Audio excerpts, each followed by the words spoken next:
When did you find out you'd be playing defense? Monday morning at like 9:32 a.m. How'd that conversation go? Coach Shepard called me up and he just asked me, with the injuries that we've had at corner, how would you feel if I told you that we might need your help at corner? And at first I was kind of apprehensive because I haven't backpedaled or did any DB work in 2.5 years. So he just told me, he was like, you're an athlete, we know you could do it. And they were just behind me, so it just gave me the drive to do it. And then I just said, whatever I have to do to help the team win, I'm more than willing to do that. You were involved in some really big plays, some pass breakups, etc. How do you feel like you did tonight on defense? For the first game, I feel like I did pretty good. A couple mental things, got to get my eyes right, but that just comes with time of being on the defense. I literally learned my calls in the defense this past week.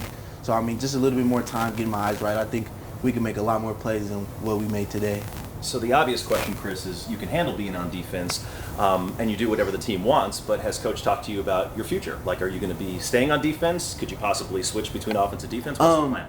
I actually don't know if you guys noticed, but I did take one rep on offense.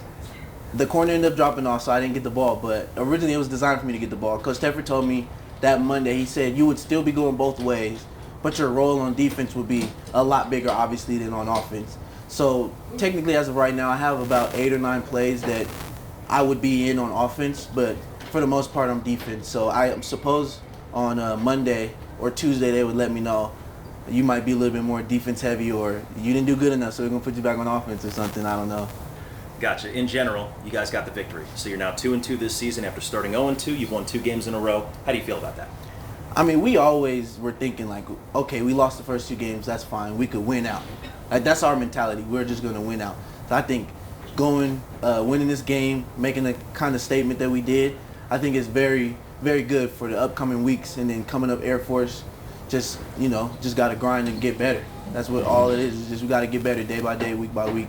The way your schedule shakes out, you guys have another bye right now. So what do you do during this bye week to get ready for Air Force? Oh, big mental.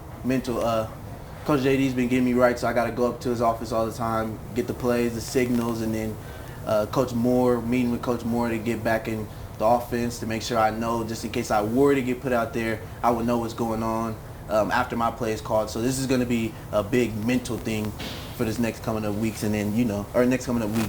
And then, like I said earlier, just getting my eyes right on defense, making sure I see what's really being out there. For the Red Wave out there, the fans that want to root for you, can you just briefly explain how different it is preparing for being on offense versus defense? Oh, yeah. Defense brings a totally different intensity.